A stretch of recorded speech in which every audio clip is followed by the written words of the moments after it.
record on this computer right there. Okay. So review from a previous week. Our last week we were covering, or people were supposed to kind of be paying attention, or prepping, right? Meal prep. How did meal prep go for those of you that have never done it before?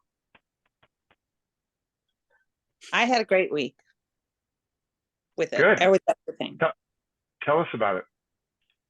Oh, now I can be fully on board because I got like the baselines of everything. So I've had 6 days in a row where I've hit every goal I set for what I wanted to eat. So wow. And I'm following, like I was late to the party to start because I was worried about my numbers.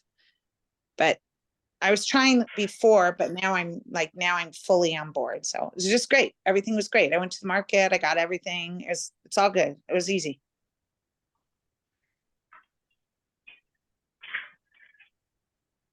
That's good. Cool. All right. Colette, if you want to jump in, you're more than welcome to. If you don't have to. Let's see what here. I had clean prepared meals. Clean was in quotation marks, basically referring to the first few weeks of the accountability. Hand portioned prepared meals, basically like starting to work on quantity, but not necessarily specifically tracking anything. Then our level was lazy macros, which is essentially the 800 grams of fruits and vegetables and 1 gram of protein per pound of body weight, realistically like 0.8 to 1. And then zone macro compliance. So the people that are doing like the advanced level, I've already spoken to. So cool. Anyone else? Mom, did you do any meal prep this week? My meal prep was, I got a basket of cherry tomatoes, and I got a bin of spinach. And what else did I get? Oh, and some green onions. And so I wasn't prepping a meal, but I got stuff separate and then put it together to make a meal. That's called cooking. Yeah, it's called cooking. That's more than I normally do. Yeah, but that's still exactly the point. It's a step in a more deliberate, intentional direction, and that's kind of the point. Good. Cool. My new favorite now is cottage cheese with pineapple. I saw that.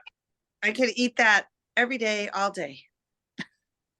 I don't like pineapple I don't like fruit in my cottage cheese.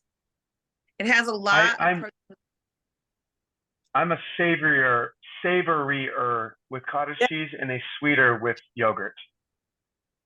Yeah, it's so good. And it has, but cottage cheese goes both ways for a lot of people. You guys have never talked about this, but chocolate milk has a lot of protein in it. I know it has calories too, but it has a lot of protein in it.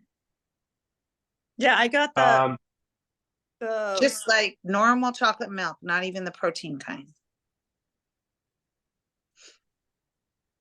What did you say, Mom? You get what? I got those Fairlife nutrition plan drinks, which is basically chocolate milk. I got some of those at Costco. But just like normal everyday chocolate milk, one of the little ones has like 15 grams of protein in it. How much sugar does it have in it?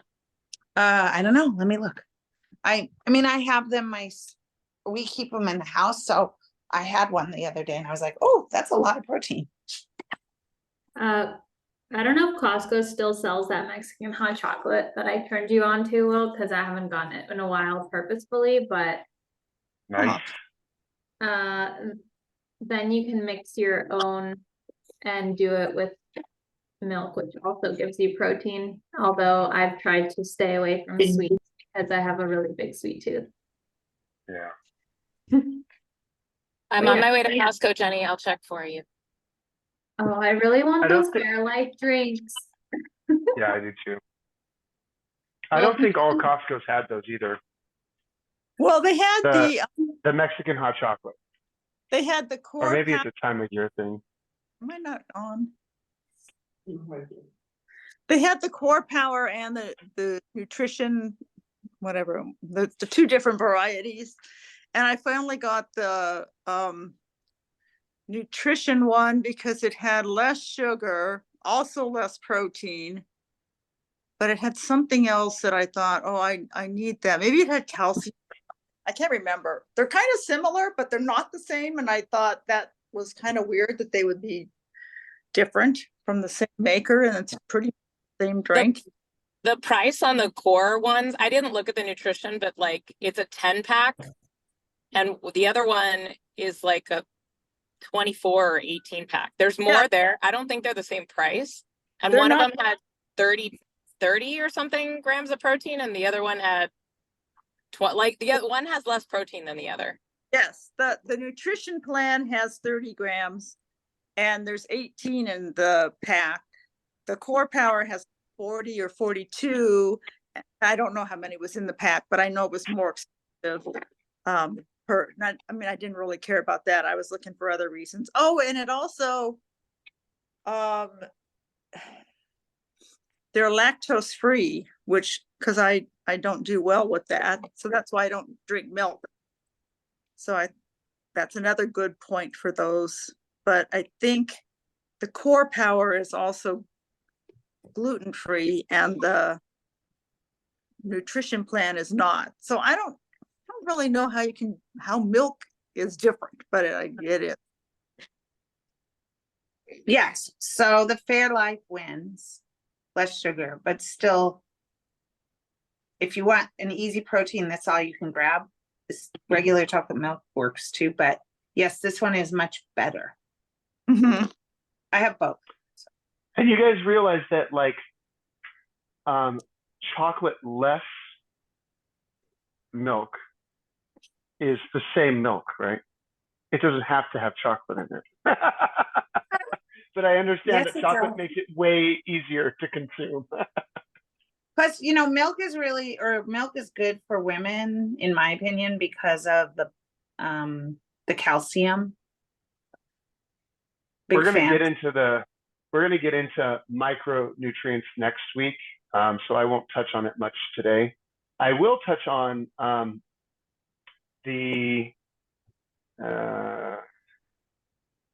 I think I said this last week, a really good ratio that you should be trying to get in whatever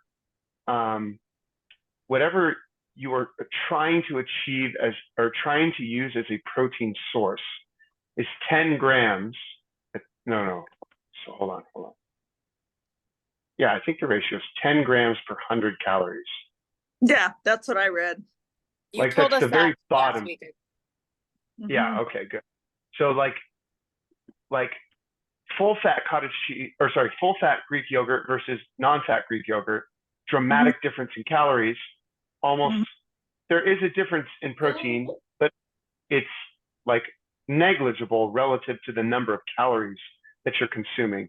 And that's all what we're focusing on this week. So I've pushed it out as far as I could, but at some point, the reality is this all comes down to how much you are consuming of whatever things you are consuming. So calories in, calories out. It doesn't matter if you are working out. Well, that's a poor example. It doesn't matter if you're drinking chocolate milk versus whole milk versus Greek yogurt versus protein shakes versus blah, blah, blah, blah, blah. If your calorie consumption is way above what you need, you're still going to add. What is that going on? Did he just come in? Yeah.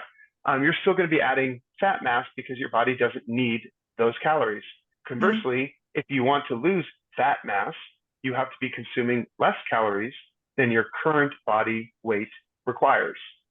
And I think I mentioned last week that I really like E.C. Synkowski's way of introducing this. And she basically just has people count their calories, like record everything they eat for a week. And the average of that week is very probably what your current weight's maintenance calories are. Like very simply, like that's very probably what it is. Unless you are drastically losing or gaining weight in that week, or in the middle of a serious cut or gain, that's probably a good place to start in terms of setting your calories. And then next week, we're also going to talk about macronutrient profiles, but basically like kind of tweaking where those calories are coming from. This week, the beginner's level is basically just that. It's tracking. Because I think people don't necessarily have an understanding, as good an understanding as I think they should have. Oh, hi, Gwen. Hi, Gwen. Oh my God. There you go. People don't really understand what they should be, what their targets are. And so instead of hoping, guessing, thinking, feeling, how about we know? Like everything that we do, especially in the gym, for example, objective measurements. We are trying to objectively decide whether or not our fitness is improving, where it is at, where our weaknesses are, etc. Right? You can't do that if you don't know specific objective measurements. Same thing goes for your nutrition. And so that's the main focus of this week. I think I sent it out. Did everyone get? Yes. Make sure I You sent it. sent Okay, it. good. So the first page is just kind of like a general overview of like your energy balance is typically what it's called to, the energy balance equation.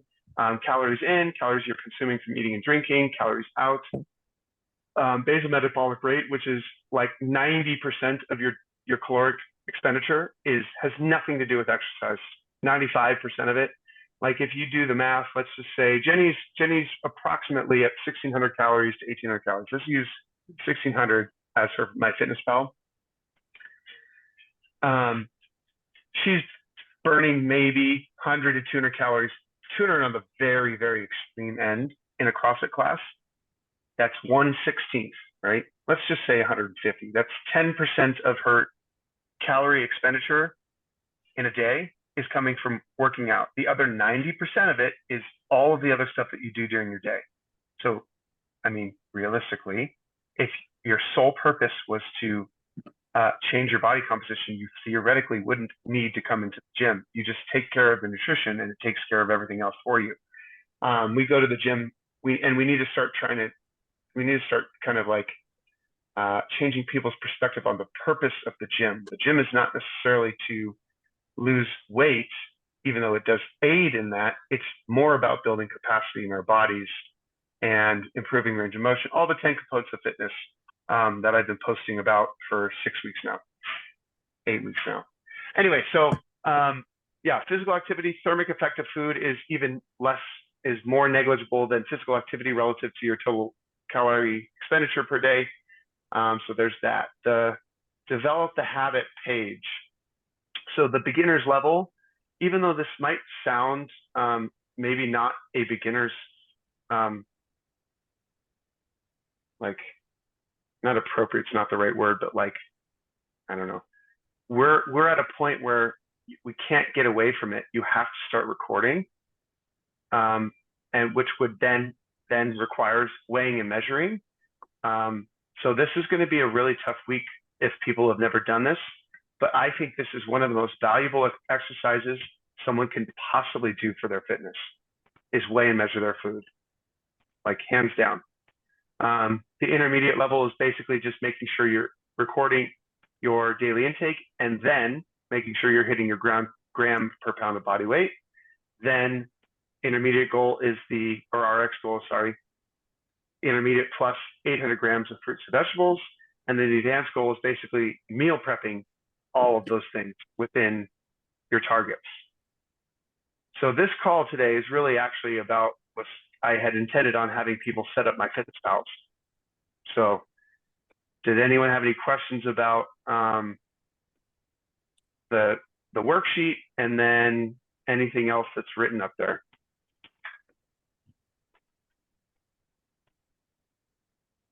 Well, Cool. when you track, how closely do you track? For example, butter, oils, what is an okay wiggle room? Margin of error. So great question. This, even though this answer is not the question to the answer immediately answer your question. On food labels, I think I've mentioned this also. The product, whatever the product is allowed to be within 20% plus or minus of what the actual average number is across whatever gigantic sample size that they're taking. So out of the 100 pallets of Fairlife nutrition plan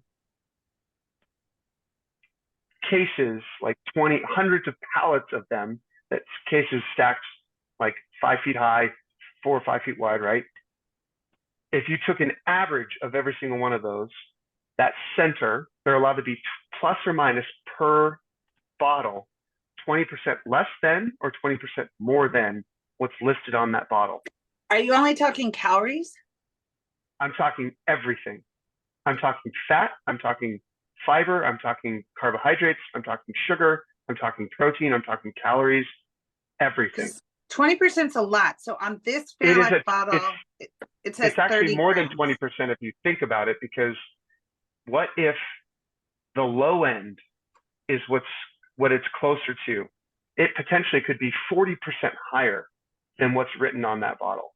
Not really, it wouldn't you're be, saying- but like, Wait, on this bottle, it says 30 grams of protein. So you're saying that it could only be 24 grams, which would be it could 20%. potentially be as correct. It could be up to 36 or down to 24. But is Okay. that also the case if you just bought milk at the grocery store? Like even milk That's product, everything. like That's milk, anything that is processed. regulated by the FDA that has a nutrition label. They are allowed to have 20% plus or minus the average of whatever that product's like sample size is. So don't take that and say, oh my gosh, I don't know what I'm consuming, what a waste of time. I'm only saying that to say, like, there should be some, like, in your brain, a little bit of flexibility here. Because nothing will ever be perfect, right? So with that said, Jenny, how specific am I when I'm doing that stuff? Currently, I don't care at all. And I have done weighing and measuring my food enough times that I'm pretty freaking close. Like I can cut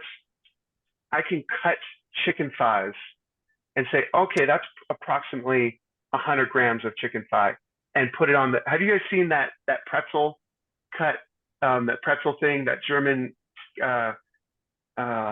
competition, like television competition show, where they basically are trying to cut something perfectly in half and they weigh both halves? Mm-mm. Oh, it's No. really funny. I'll see if I can find it and post it in the summer shred. It's really good. So you would win that competition. I wouldn't win, but I'm pretty good. I'm pretty damn good at it. Now, with that said, when I am trying to be really, really, and it's been a long time since I've tried to be really disciplined with this, I will literally take out a tablespoon and put the olive oil in the tablespoon. I'll take the tablespoon out and put the peanut butter in it, cut the top off. That's my peanut butter. But that's because So if you are off by a half a tablespoon, like if you did 1.5 tablespoons instead of 1, there's a significant difference in what you're doing. So like eyeballing a tablespoon when it comes to oil, there's more of a, like if you err it on the side of a little heavier on the pour, you just added a lot more fat and calories than if it was like vinegar. Like it's not as significant if you went a little overboard on the vinegar, but if it was oil or butter, eyeballing it means that you're taking the risk that you're consuming potentially like 50% more than what you thought. Fat is dangerous. Like fat, you rack up calories really, really fast. So, like even like full fat Greek yogurt or cottage cheese, right? If you're like, in your brain, you're putting in a half cup, but you're putting in 3/4 of a cup, which in an actual cup is not as noticeable as you probably would assume. Just kind of like Stephanie's saying, and you're doing that regularly, and you're doing that with everything you're doing, maybe up like just slightly more than what you think you're consuming, with every single thing that you're doing, that stuff starts to add up. That's why I think this is such a valuable exercise. At least once a year, probably, maybe more often than that when you're starting out, but definitely revisiting it like once a year. And I usually do it around the beginning of the year for at least a month. But yeah. You just lost your nose, Will. Huh? When you turned your head, you just lost your Oh, it nose. blurred my nose. Okay, so let's set up MyFitnessPals. Get your phones out. I'm on my phone. I'm recording you on my phone or whatever. You can still listen. If you don't Wait, and already I need have to this, say this so you know, because I'm gonna forget, but I'm gonna be in the Galapagos the next 2 Sundays. So no way Oh, to cool. call in. So I Very will cool. miss the next 2. So, and I also even won't have Wi-Fi. So I will just have to try to catch up. Totally fine. But I'm still gonna follow this as close as possible. Good. All right. I wonder if Colette's here. Colette, are you Wait, here? so did Was, Sandra and I'm Jenny here. not already do this? I already have my Fitness Pal on my phone. So everyone who's here has downloaded MyFitnessPal onto their phone. Yes. Yes.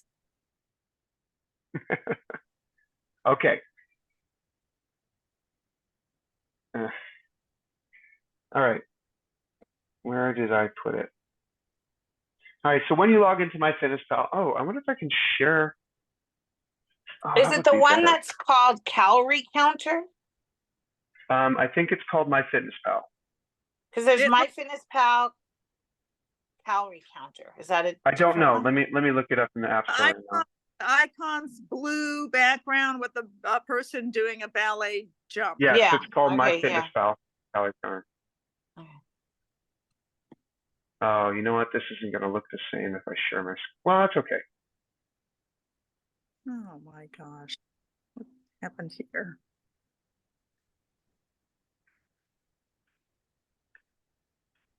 Oh, that's not right. Login, is it? How do I move this? Oh, by the way, there is a way to turn off now exercise so it doesn't add to your calories. Good. I figured it out. Wait, I don't get that. So that like if you have a fitness tracker, I have a Fitbit that connects to my phone and it used to tell me like, oh, I have 50 extra calories for the day or whatever. iPhones like iWatches are way off on this. Oh, hi dummy. I gotcha. But it'll like add a bunch of calories to your set calories on MyFitnessPal. And you need to turn that off. I just saw a paper, I read an article or I saw an Instagram post that linked to a video, something. They basically tracked, so they had somebody do what they do in like exercise science labs where they put a mask on your face and they essentially like, you do all of these activities and the way that they measure how much, this gets really complicated, but basically you exhale a certain amount of, or certain ratios of carbon dioxide and oxygen based on how many calories you're burning relative to your heart rate. And so, and it's very, very precise. Like it's probably, if your workout, if that run was 100 calories, it's probably 99 plus or minus, right? Plus or minus one calories off with this method. They did the same. The same person wore like 5 trackers. It did the same thing, or some. I don't remember exactly how they did it. They wore 1 tracker at a time, and they repeated this testing and comparing each one, and they were all very off. Like the closest one I think they said actually was the Apple Watch, which I was not. I was told, from my understanding, the Oura Ring was actually the closest at being good at tracking calories. But anyway, it doesn't matter. And for everyone who's on this call's sake, I typically like to encourage people not to let your tracker connect to MyFitnessPal, because most people who do that don't see the change. There's something is disconnected. Like, it doesn't quite link up the way I think that they intended it to. And so I just tell people not to do it. And then if there's almost nobody, at least that I can think of off the top of my head, that's trying to do this, that's trying to put on weight, like serious weight, like serious muscle mass weight. So we can afford to be a little under caloried, as long as we are making sure that we're trying to hit our protein goals. So I'm not super concerned with that. Okay, so I'm sharing my screen with MyFitnessPal. This is going to look a little different than your phones do, but I'll kind of go through it with my phone. When you log in, if you've never done this before, if you don't have an account, it's going to ask you a bunch of questions, and I don't think you can skip it. I think you have to go through all the questions, which is kind of annoying. But eventually you're going, can you see me or just my screen? Just your screen. I can see Okay, if both. you're on the, okay. So eventually you'll get to a screen that looks like this. Come on. Come on. Yeah, There it mine is. does like that. My screen Okay, on so my, yeah, when you get there, in the Mhm. bottom right-hand corner, this is Mhm. being recorded, right? So we can, if someone can always reference this. Okay. There's a button that says more. Mhm. And then when you click the more, there's a whole bunch of things. You do not need to pay for this. Let me see. You're going to go to goals. And so I'll go there on the computer also. Wait, do you have to pay for this? Because I'm just You do doing not it and have to it's pay saying for I it. have to choose either yearly or monthly. Or No. start at In the 1 top month. right-hand corner, there should be a little X that's hidden within a picture. Oh, I see that. Okay. Yeah, that's kind of sneaky of them, isn't it? It's kind of dumb.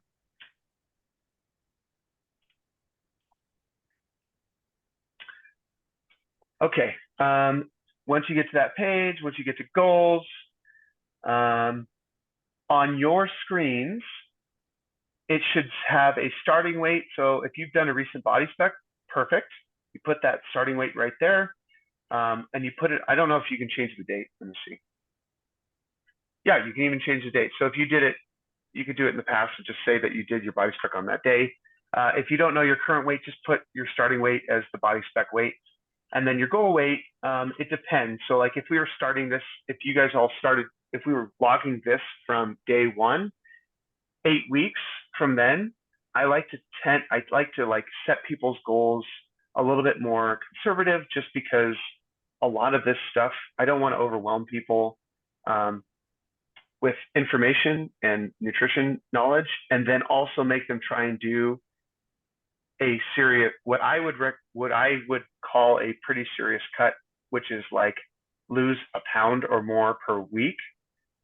Unless you've got something like, you've got to be this weight, like you're a competitive fighter, right? You've got to be this weight by this date, and there's no excuses. Otherwise, if there's no like timeline, I think half a pound a week lets people have enough calories that they could probably sustain this long term. And it's not so overwhelming that it's like, oh my gosh, I'm starving, I can't do this. Like, I don't want anyone to ever feel like that. So half a pound is really good. So anyway, if you started this at the very beginning, 8 weeks, if you lose half a pound a week, that's about 4 pounds. Your goal weight is 1, in my case. Oh, you can't see that, I don't think. Oh, you don't see it on this screen. That's strange.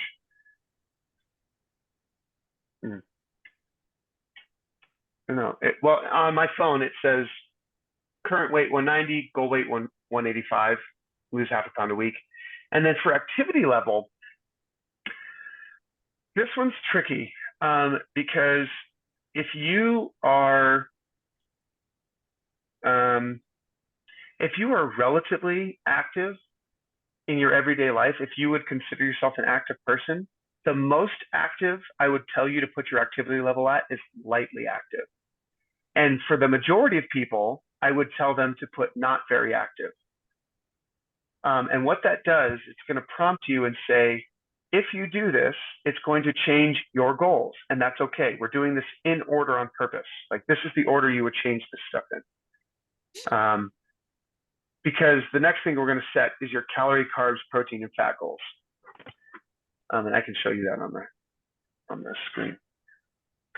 All right, so my activity level I set to light. I personally set it to lightly active because I tend to hit 10+ thousand steps a day. I haven't been doing a great job lately of working out every day, but work out every day. So I think that's kind of like your lightly active. If I would say, well, let me see what moderately active is. That the next one? No, active is the next one. So I would say active is like somebody who is doing training session, like a 2-hour training session a day, and potentially like walks around for their job a lot.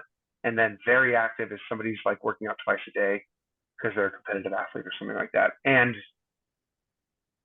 10,000 steps a day and things like that. Okay, so then you click on nutrition. Oh, is that right? Nutrition goals, calories, carbs, protein, and fat goals. Click that number or click that heading, and then it's going to take you to something that kind of looks, oops, no, damn it. It'll look something like this. And what happens is when you reset anything, specifically either the calorie and macro goals or your activity level, these numbers will change. So you have to go back in and set them. So the order you do it matters a lot.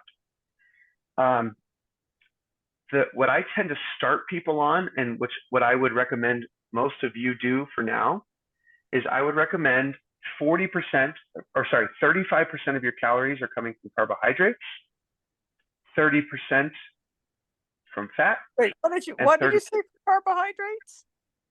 35. Oh. Okay. 30% from fat and 35% from protein. And it should approximately put you right around 1 gram per pound of protein of body weight. This is 112 now. I don't know why it says that.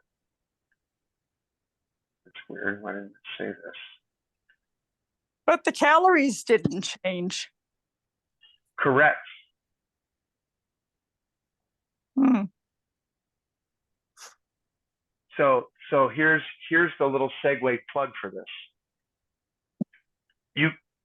You can play with the protein should be pretty much stagnant, or not stagnant, but like set.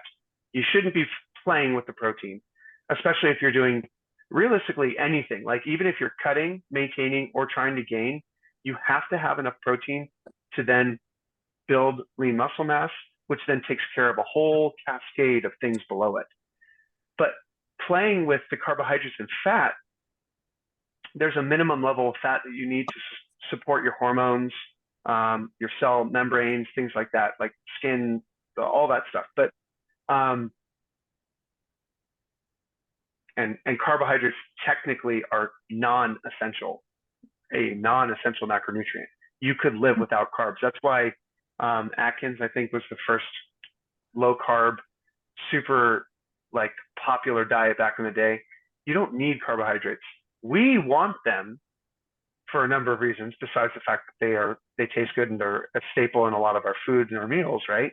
But realistically, your brain prefers carbohydrates to any other fuel source. Your fitness, right? If you this is getting a little exercise physiology, but if you do not have enough carb in the tank, that's the bonking feeling. If you've ever felt that in a workout where you like hit a wall and you're like, whoa, I just like cannot go. You can basically make that, you can artificially create that scenario by doing like repeat assault bike sprints. You're essentially burning up your carbohydrate sources in the tissues, in the localized tissues, too fast for your body to either burn fat for fuel or replenish the carbohydrate stores from your liver and your blood. That's basically what you're feeling when you're doing assault bike sprints. So if you're like sipping on carbohydrates 10 minutes before and during those assault bike sprints, you would perform better. Is basically anyway. So carbohydrates aren't essential, but they are important, because if you're not able to push yourself hard enough in the gym, you won't see the other end of the spectrum results that we're looking for, like increased lean muscle mass, increased functional capacities, strength, range of motion, power, speed, all those things. So we'll talk more about that macros next week. So, but anyway, okay, so you have your carbs, protein, and fat goals set. What I'd like you to do is send me a picture of the calorie, carb, protein, fat goal page, because I want to make sure that it edited it correctly. You can also, which I don't recommend you do, but you could theoretically also adjust your calories and just leave the macronutrients the same. We won't get into that yet. Jenny and Stephanie are kind of flirting with the calorie count now that they started with working on this stuff with me before this actually started, like maybe like 4 weeks before it started. So they're like far further along than you guys are. So wait, just to recap, you want how much for carbohydrates, how much for protein, and how much for fat on the goals? 35% for carbohydrates, 35 for protein, 30 for fat. And that kind of stems from 30, zone 30. and pretty much Yeah. the original, like when macros became a thing, like the term macros. Do you count your macros? That kind of like, it's not necessarily a diet, but it's like a method or something, a principle, right? Counting your macros. When that first came Wasn't around, it the zone diet? Is it the zone diet with the blocks? it was before zone. So zone was the first one to kind of put it into an actual like functional, like instructional diet, but it existed before that. I don't know who kind of introduced it to this world, the fitness world, but it existed before it, right? So it existed before zone, right? But most of the research is kind of pointing for your everyday average person, not a competitive athlete, but your everyday average person, that the like preferred macronutrient profile floats around right around 40% carbohydrates, 30% fat, and 30% protein. But that's kind of like a maintenance macronutrient profile. You'll still see composition change with that profile, but realistically, most people on this call and most people that maybe will listen to this, who knows, I don't know if people are doing this anymore, most of them are looking for a weight loss and a lean composition change. And so whenever you do a cut, you usually want to increase your protein a little bit above your baseline, the baseline of 30%, get it closer to body weight, because you do not want to lose lean mass, because your body can use muscle tissue to fuel itself. So you want to make sure that there's plenty of protein available, so that your body's like, I don't need to take from protein. I have plenty to build with. I can get my fuel source from fats and carbohydrates. And you're trying to gain lean mass, right? So cool. I don't know why it's not saving my goals. Maybe it's because I'm logged in on 2 different Are places. you at the bottom? I just did it. At the bottom, you have to hit like the thing at the very bottom. Yeah. And I don't care because I'm not doing this right.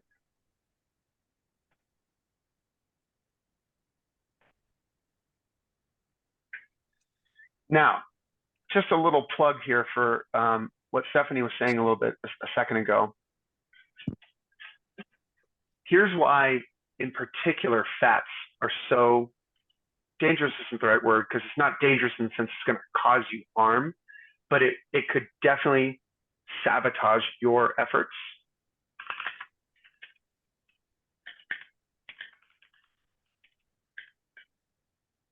I don't remember off the top of my head what I wanted to say. So in 1 tablespoon of olive oil, I get 75 grams of fat per day. And I'm basically, this is based on me being 190 pounds.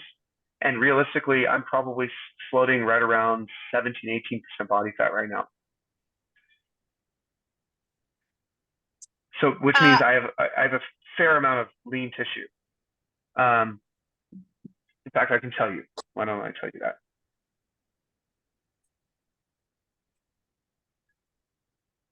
I'm probably about 160 pounds of lean muscle. Well, lean tissue, because that includes other things besides your essentially fatless tissue. So 160 pounds. So that's probably more than most of you even weigh, let alone fat mass to lean mass. So I get 75 grams of fat per day. 1 tablespoon of olive oil is 15 grams. So if you cook with 1 tablespoon of olive oil for 3 meals a day, that's 45 grams just of olive oil. I only get 30 more. How much is in that Fairlife shake, Mom? Of carbohydrate? No. No, of fat. Oh, fat? There wasn't that much in there. It's okay. the Fairlife I have says 3% fat, Yeah. 2.5 grams. I want grams, so it's grams. And how many 2.5 servings is that? grams. 2.5. How many servings though? Is it 1 bottle or is it half a this bottle? one is bottle this is a one serving. This is 1 bottle, 1 serving size. Okay, so that's not a great example. 1 serving of almonds is approximately. It's actually kind of funny. It seems like 1 serving ends up being about 15 grams of fat, whatever the fat source you choose. An almond, like 1 almond is 7 calories. No. 1 serving of almonds is about 12 to 13 almonds, and that's about 15 grams of fat. Like it sneaks up on you really, really fast. No, it does. Fat isn't bad. These foods aren't bad. There's nothing bad about any of this stuff. If you have the knowledge to know that you need to be careful with certain food items because the calories sneak up on you so easy. What's worse is when you go out to eat.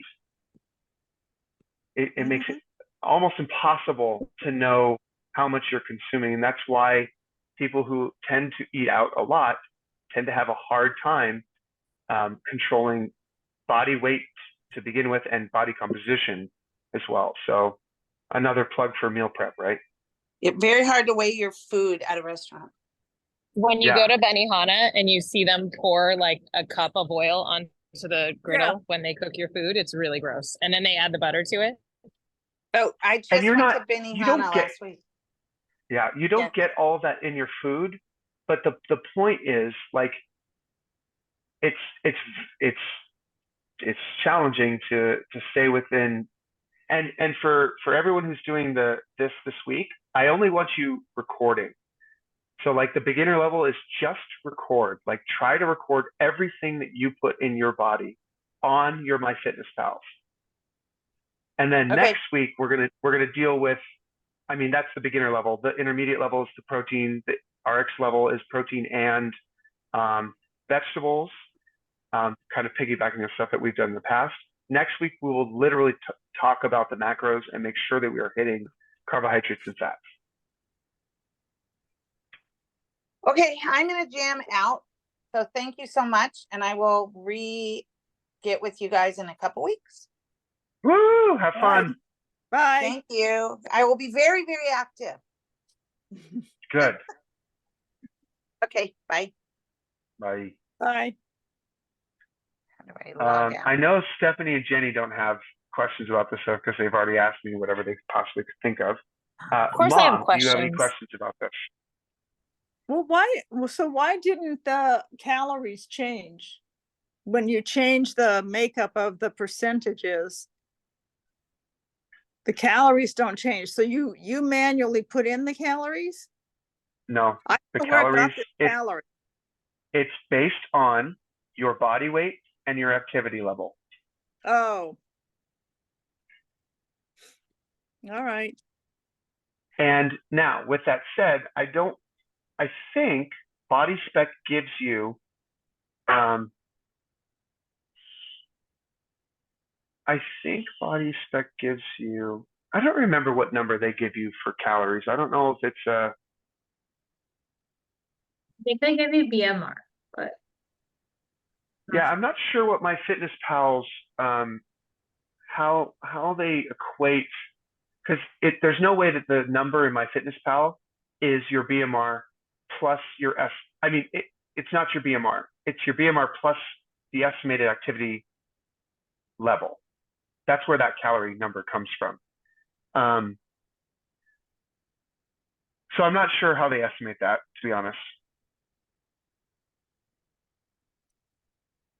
So when you, like today, I ate a lot of fruits and vegetables and then my regular protein. So now I haven't eaten dinner yet, but I'm like not at all hungry. I'm not hungry because I ate all that other stuff.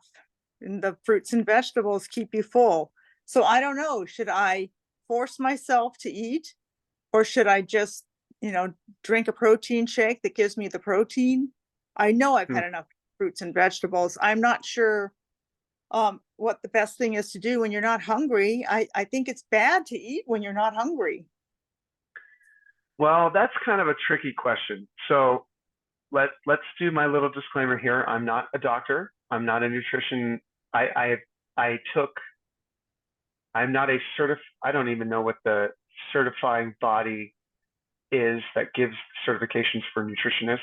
So I'm not technically a nutritionist, but I did a lot of classes and have worked with a lot of people on their nutrition. So there's that. Because this, and I disclaimer this preface this with this, because this is a little bit of a gray area because you don't really want to tell someone if they're not hungry to eat.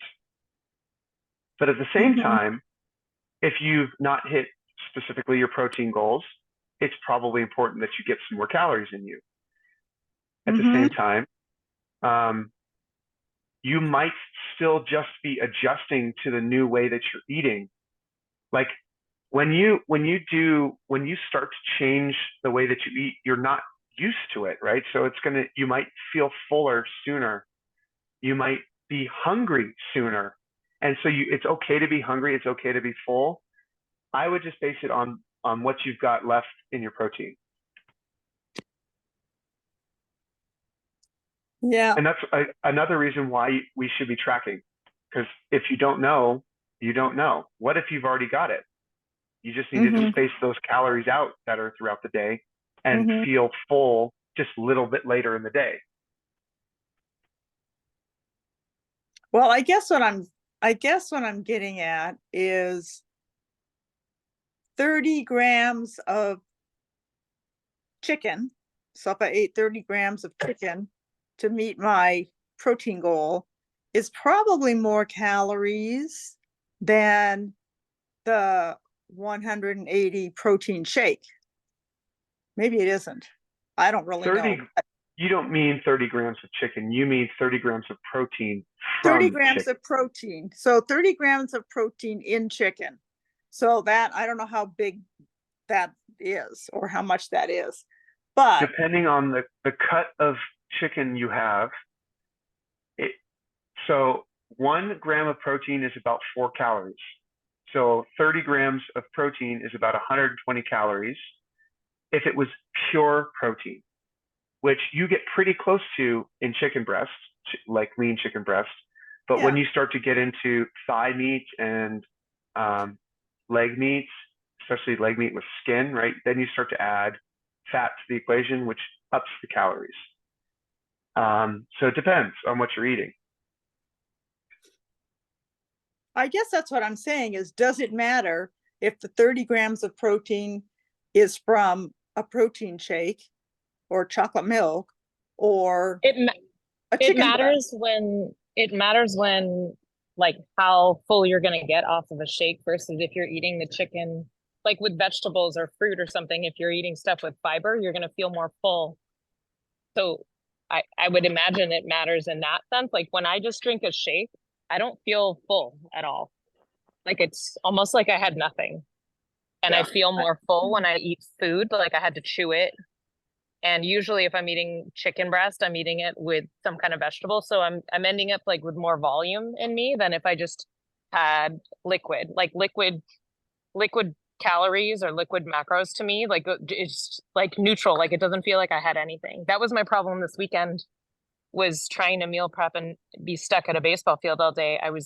Had only healthy things, but like extremely healthy things. But then it was like too clean and I was still hungry, even though I actually ate protein macros. I just ate it in a way that I didn't feel full. So then I went home and I ate more food. That like I actually ate more macros than I probably would have if I just ate a normal chicken, like chicken and rice for lunch. But I didn't have access to it. So I ended up like eating an extra meal because I felt like that was a nothing meal, even though it was the calories that I needed. I would say in this exact situation, you should have the protein shake because you're already full. But in general, going back to week number 1, right? Real food first. If at all possible, Right. you should be eating real food. Mm-hmm. But me personally, I can't. I mean, I probably could if I worked at it and got used to it, but I have yet to do that. I have a hard time consuming all of my protein goals, for example, with real food.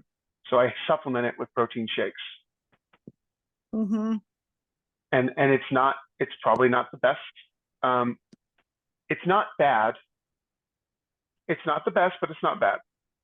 So if that's what you need to do in a bind to get your protein target, that's what you need to do. Especially because if you think about it, it's not like you're force feeding yourself a pint of ice cream, Mm-hmm. right? It's not going to be, especially you're drinking it. Like Stephanie was saying, I don't get any satiation from drinking a protein shake. Zero. Sorry, Like, I realized Sandra's question was she's already full and force feeding herself. What does she do the to consume opposite, it? She should right. be doing the drink. Yeah. Sorry. Yeah. I meant in other circumstances, but that's right, Sandra. The shake, because if you drink it really fast, it's like you just drank water, but it had protein in it. But I do get full from a protein shake. But less so than if you ate it, probably. Yeah, probably. So Because there's your sometimes, answer. sometimes if I'm like kind of a little hungry, but it's not time to eat, I'll have a protein shake and then I'm not hungry anymore. So I get full from them. I do feel. Yeah. And I think some of that is exactly what we're talking about. Like you're relearning how to eat, Mm-hmm. right? It's not butter toast. It's not butter on a toast and coffee in the morning anymore, right? Changing the way that you eat is going to make things, you're not going to adjust to them immediately. So it makes it kind of hard. That's another reason why people struggle with this kind of stuff, because there's like so many layers of challenge in something that seems so simple as calories in, calories out, or Mm-hmm. macros. It's way more complicated than that. And people that's why I tried to make it kind of slowly, step by step, layer on top of layer. So you kind of get a sense of like, oh, this is a little bit deeper than, like, what's his name? Dr. Noladolsky or whatever his name. He's the RP Strength, one of the RP Strength doctors that does their nutrition programming. He talks about this all the time. Like, it's not as simple as saying the person who is overweight, they need to diet and exercise. Well, obviously they know that. Why don't even people who are doing it, not even the people that aren't doing it, but people who are doing it are dieting and theoretically in their brains dieting and exercising, depending on how they're doing it, are still not seeing the results that they want. It's deeper and bigger than just that. So yeah, it takes time to learn it, and it takes time to adjust to it. Mm-hmm. Well, I think my next goal will be to cut my fat consumption by cooking with less butter. And it's not that butter is bad. It's not that fat is bad. In fact, there is, I think the number is like 20% of your calories. There's probably like a similar to the protein. There's probably a specific number of grams of fat that you need for your body to maintain proper functioning, to build hormones and things like that, based Yeah. on your body weight. I'm sure there is a number. I just don't know what it is. I think I have heard that it's around 15 to 20% of your calories, but like if you're in a super calorie deficit, that number is a lot different. So I don't know where they get that number from. Yeah, but eating an avocado fat, the fat from an avocado is better than the fat from butter, because avocado has other nutrients that you also need. Well, and it's also the type of fat. So are we going to get into that next week?